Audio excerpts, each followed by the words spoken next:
बिस्मिल्लाहिर्रहमानिर्रहीम।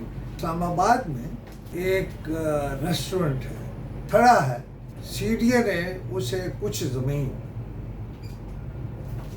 खुली इस्तेमाल के लिए दी। वो इस वक्त इस्लामाबाद का बहुत बड़ा कारोबार करने वाला अड्डा है। बाप मर गया, अब अगली पुश्त में उसका बेटा और बेटियां हैं, लेकिन सीडीए उनकी मलकियत लगता है। उन्हें इतनी रियायतें, इतनी आसानियां और जो जगह अलाट हुई है उससे कहीं ज़्यादा जगह पर कब्जा है। पुलिस डरती है, पुलिस मुफ्त खाना खाती है। सीडीए डरता है, सीडीए के ज़िम्मेदार डरते हैं, सीडीए के मुलाजमों के ज़िम्मेदार डरते हैं।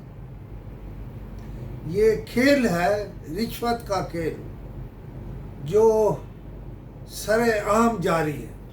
नए डायरेक्टर जनरल जनाब फैसल नईम, जिन्होंने इस पर एक्शन करना है, वो शायद इस बारे में सोच रहे हैं कि सीडीए कुछ एक्शन करे। पहला सवाल तो ये है कि उन्होंने जितनी जगह पर छत बना रखी है, क्या उन्हें ये छत बनाने की इजाज़त है? उन्होंने जितनी जगह पर थड़ा बना रखा है, क्या उन्हें उसकी इजाज़त है? उन्होंने जितनी जगह पे किचन बना रखा है, क्या उन्हें उसकी इजाज़त है?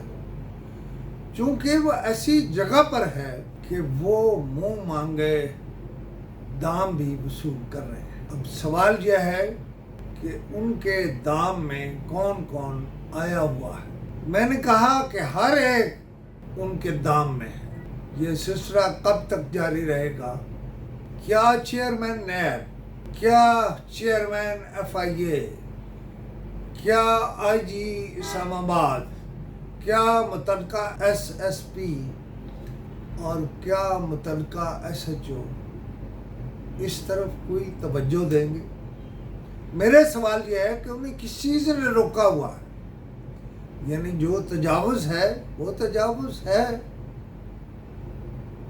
और ये तो वो जगह आप देख रहे हैं वीडियो में जो उसके कब्ज़े में है। इससे 4 गुना या 5 गुना वो बतौर पार्किंग इस्तेमाल करता है, वो भी, और इनके साथ कई और होटल भी।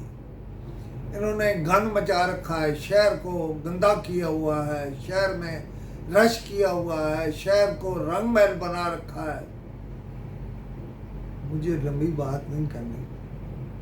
मैं इस सिलसिले में फैसल नईम साहब के जवाब का इंतज़ार कर रहा हूँ, लेकिन फैसल नईम साहब के इंतज़ार से पहले मैंने सबको आवाज़ दे दी है कि वो आएँ और इस पर कार्रवाई करें। खुदा हाफिज़।